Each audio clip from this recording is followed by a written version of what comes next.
Live from the Washington, D.C. area, it's the Inside Scoop. All the news that our viewers want to know. Now, here's the host. Hi folks, Cesar here with you. Thanks for joining us this evening. We have a pretty intense and serious show. I wanted to get this out to you for a while, and we've got some special guests in the studio.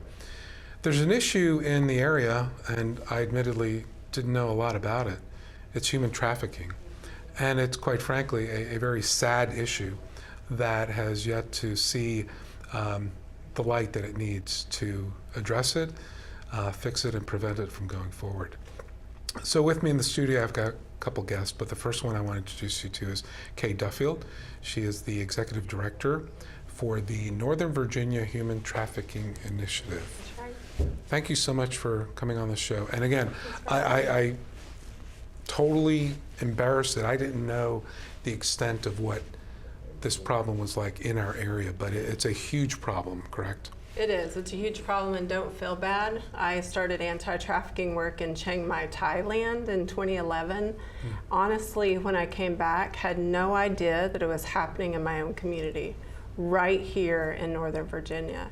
So let's define the problem and then how big it is. Okay. And then we'll get into some of the other issues in the next segment. But sure. How big is this problem? What kind of numbers are we talking about here? Well, I can tell you that officials have shared that human trafficking cases have been in every high school in Fairfax County and some middle schools. So we are talking about with teenagers that this is a problem that we need to be aware of as a community. So does this hit all households? Is it fosters? Is it runaway? What's the sort of segment that's being affected here? Right. So we know that traffickers, they watch where a person is vulnerable and they attack them in those vulnerabilities. So of course foster children, runaways are of course vulnerable. But we know that teens today, being on social media, opens them up to traffickers in a way that it never has before. I mean, a typical scenario is a teenage girl who's friended by someone that she doesn't know, who posts a pretty picture, and she thinks, oh, this boy's interested in me. Ends up meeting him, and he plays pseudo-boyfriend with her for as long as it takes and traps her into trafficking and her selling her body for profit.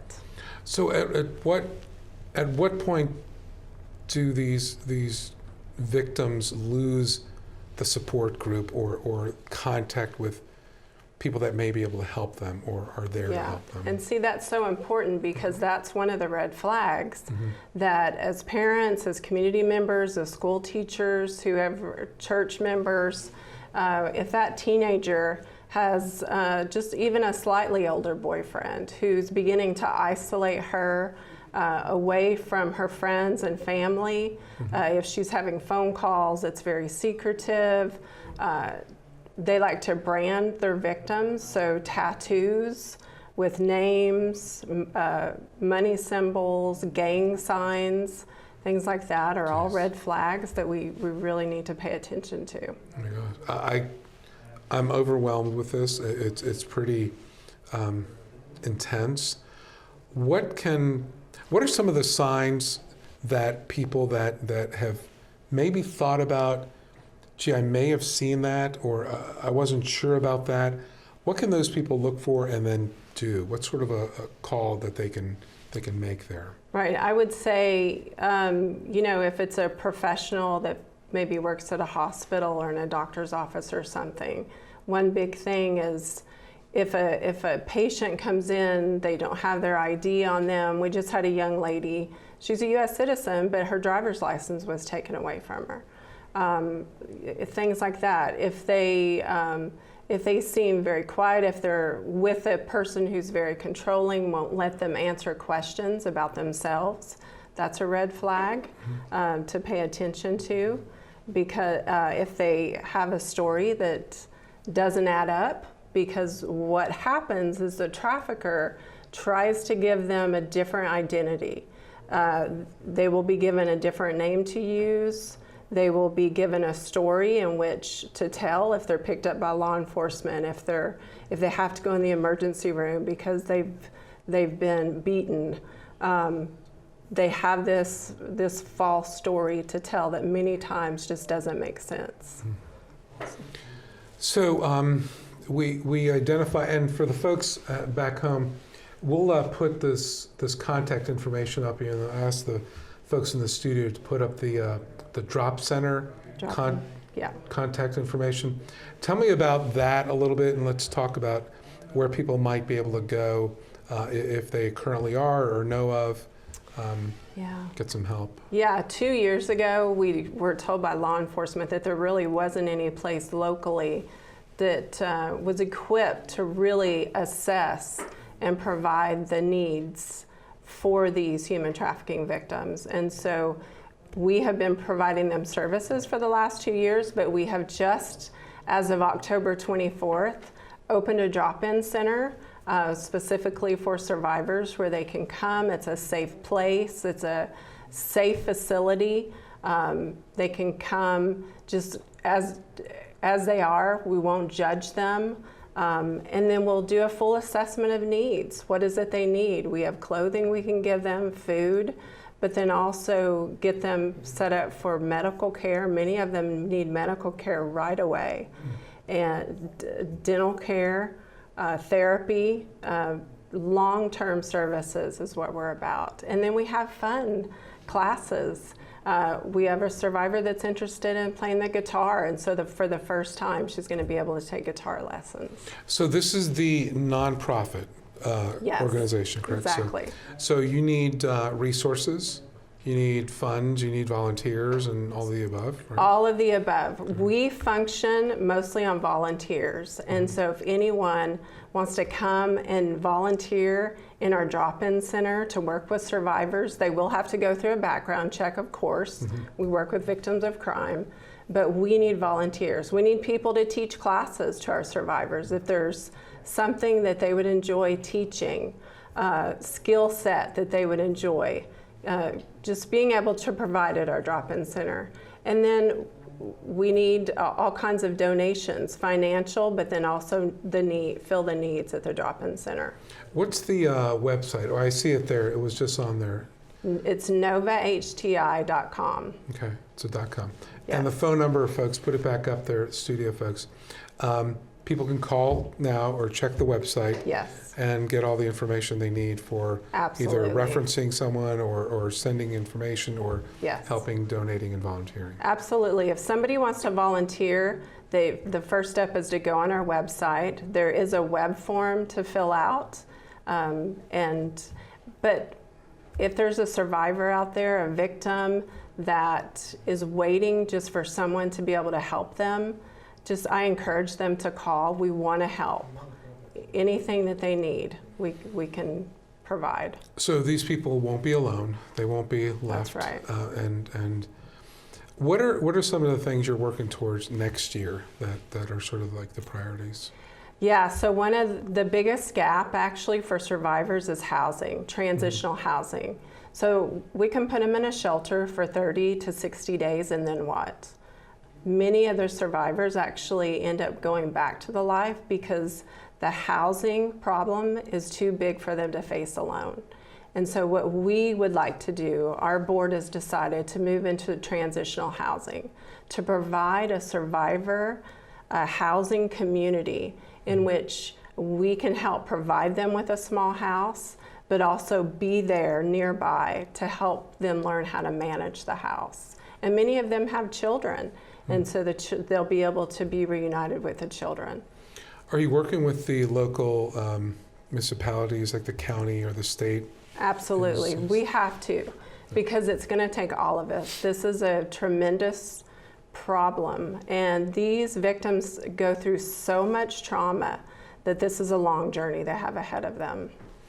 Is it something that elected officials are embracing, or is it something they're not quite understanding? I mean, you need certainly the political clout behind these Right. initiatives. So are you working with any of the local officials? I mean, we just had an election here in Virginia. Right. So what are local officials, elected officials doing or not doing that might be able to help more or less? Yeah, you know, I think we are making some strides. I mean, the good thing is we did have some laws that went into effect July of 2015 for the first time. Virginia actually has on the books human trafficking laws that specify, you know, what sex trafficking is. And so we are making some positive steps.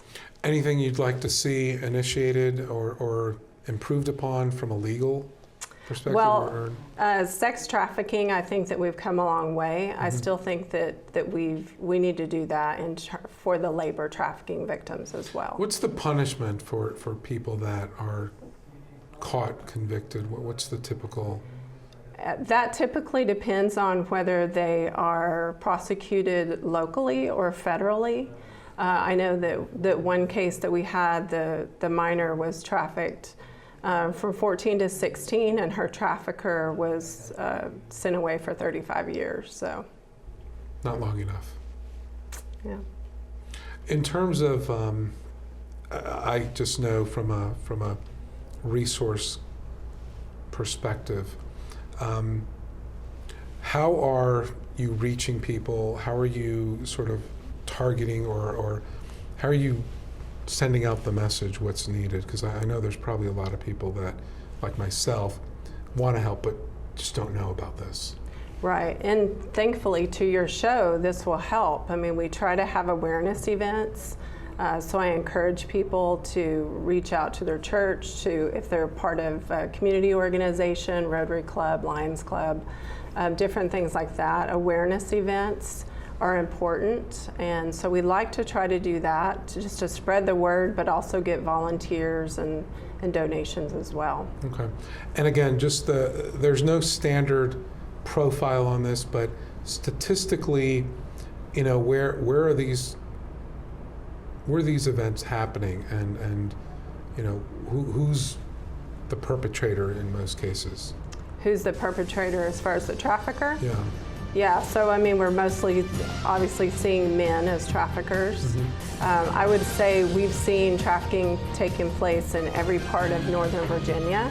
Okay. We had one client that said that she was taken to the richest parts of Let me stop you there. We'll be right Sure. back with the next segment. Hi! You think you're probably sober? Yeah. But you're thinking about taking the back roads home, just in case. If you're probably sober, then why would you do that?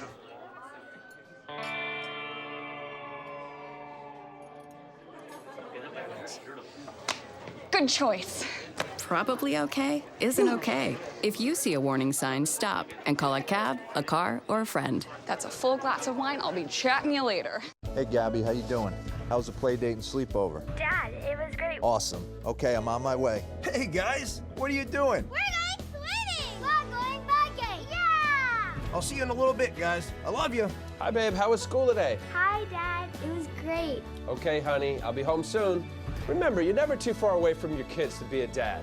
Reach out and take a second to check in, because sometimes the smallest moments can have the biggest impact on a child's life.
we're back to the Inside Scoop. Here again, your host. Hi folks, Cesar back with you. Appreciate you coming back for a second segment. This is going to be a pretty intense segment for me. Joining our original guest, Kay Duffield, the the Executive Director of the Human Trafficking Initiative, is Barbara Amaya. She is a human trafficking survivor.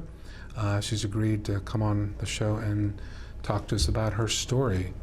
Barbara, thank you for coming on. Thank you for having me here. I want to make this your voice. I want the people to kind of hear what you went through. I want them to understand what it took for you to get out and possibly help others that may be targeted or currently in this situation.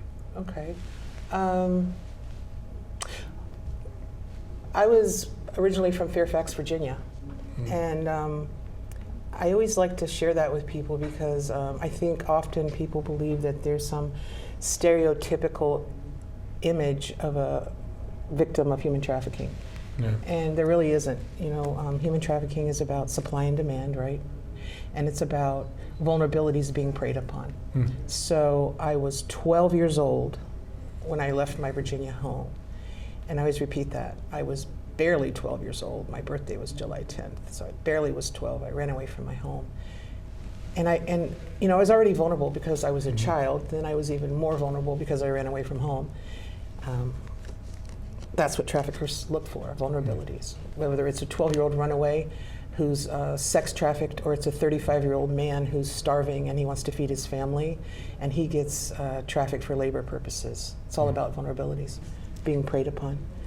So you were from this area. Yeah. Did you run away from the area or within the area?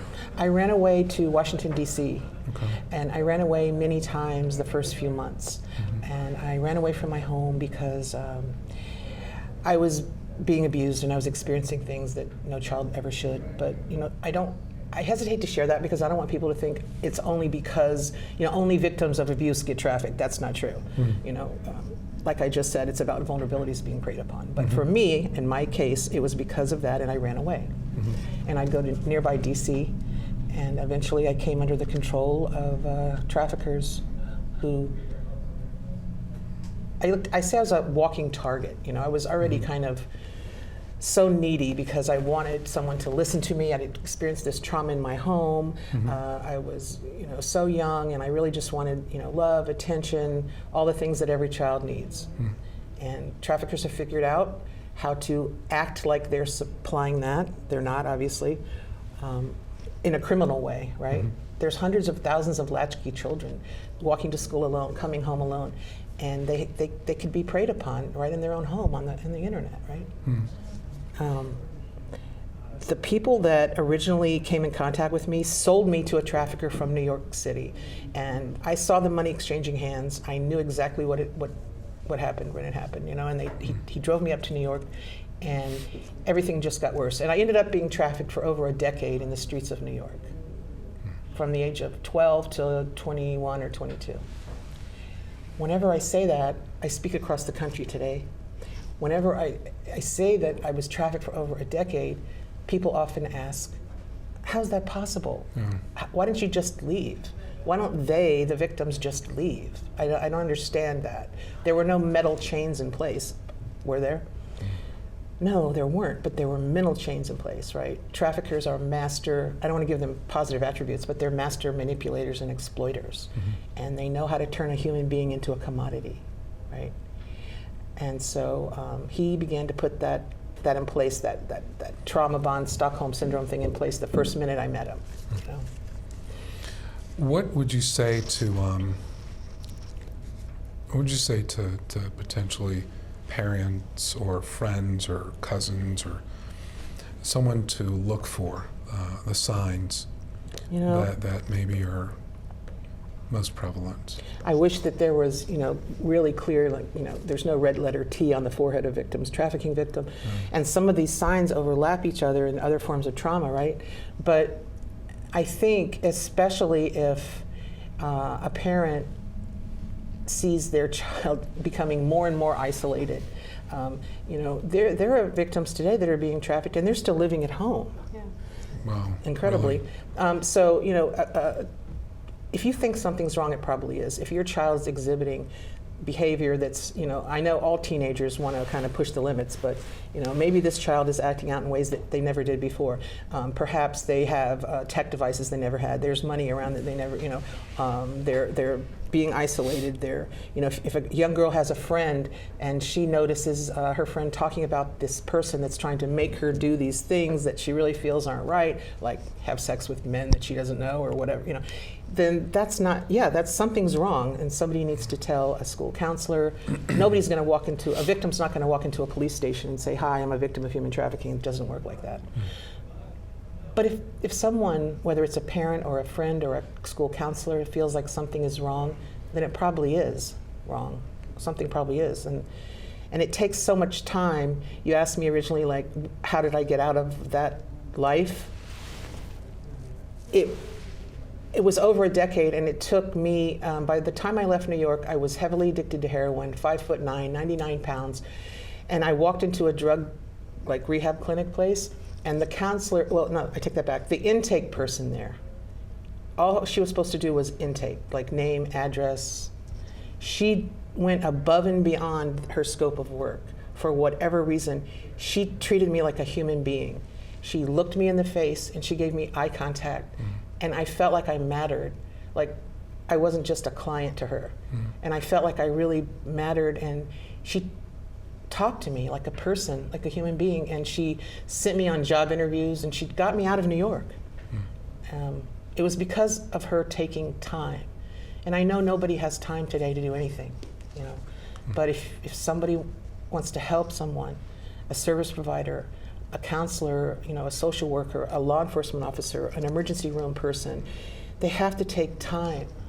I was arrested when I was a victim. I went to Rikers Island prison.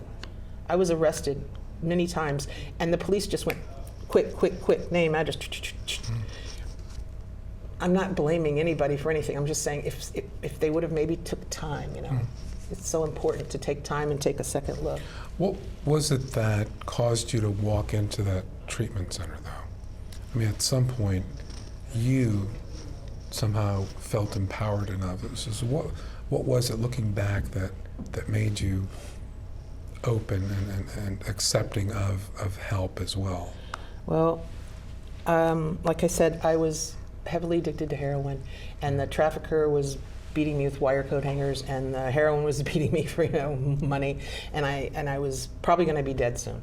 And I think inside all of us is our soul, or whatever you want to call it, and our will to survive and want to live. And I felt that. I didn't want to die. And I knew I had to do something. And I didn't want to be on drugs anymore. I didn't want to be in New York anymore. I just wanted to survive, and I walked in there. But if that intake person would have just done her scope of work, her job intake, I don't know what would have happened. Oh. Yeah. Time. Someone showed you some time. Yeah. And she, you know, for all the service providers that might be listening to this, counselors, okay, you view your clients as clients, but try to view them as human beings, as fellow human beings, not just a client that you're providing a service for, because that meant so much to me. Okay, this is one very heart-wrenching story. There are millions of these stories out there, correct? Yeah, there's so many. And honestly, it's not just service providers, it's neighbors. I mean, if we will just pay attention to what's going on across the street. I mean, because we have girls and boys who are being trafficked by their families. I mean, we're seeing that more and more. So it's that we've got to pay attention to what's going on around us. We've got to help. We've got to eradicate this problem. Barbara, have you been speaking much on this? Yes. What's your typical target? How do you set up and define? I want to help you reach as many people as we can. What do you typically find You know, only prior to 2012, I wasn't speaking to anybody. I can't say that I really like the human race very much. That's putting it mildly. Major trust issues with people, but I heard on the news, on a TV show, about cases in Northern Virginia in 2012. And I turned up the volume in my living room. I was in a very dark place, and I thought, what are they talking about? Human trafficking? I've never heard of that before. And I'm a victim of human trafficking. And I'd never thought of myself as a victim of anything. I thought it was all my fault. Because the programming of the trafficker had convinced me that it was all my fault. And I use that term on purpose, programming. And within 2 weeks, I was sharing my story on the same news channel. And in the beginning, I think I had this vague idea of only talking to people like I'd been, children, you know, runaways. I wanted to go find runaways and help them somehow. And then I just got on that news channel and I built a website and I started speaking at different places, you know, task forces, churches, universities, residential facilities for young people, wherever I could to bring about awareness, then education, then legislation, because I work a lot with legislators and lawmakers today. What's their perception? I mean, are they surprised? Are they confused? Quite frequently, people are surprised. They don't believe, or they thought, I hear all the time, oh, you're from Fairfax? I thought that happens here? I thought that happened in some far off land. Because maybe what they think they're seeing isn't really what it is. You know, maybe on that Backpage.com or wherever they're looking online, they're seeing some child smiling or on a street corner, because it still happens on the street, not just online. You know, that's not real, that smile. So they're surprised, and then they understand. I hope. A lot of them do. I mean, that's why I do the work I do, to try to bring awareness and education and change. I do have people come up to me frequently I have victims come up to me after I speak. I've had that happen. Well, I want to make sure the audience at home has the phone number, contact information, and we want to make sure that you all understand this is a pretty big, serious issue in our area. And quite frankly, I was unaware of it. And I'm sure if you're like me a little bit, it's a surprise to you. So let's take the time to reach out to the groups, to the folks, and let's bring this up to the forefront and end this thing. Appreciate your attention on this. Thank you for joining us. Thank you.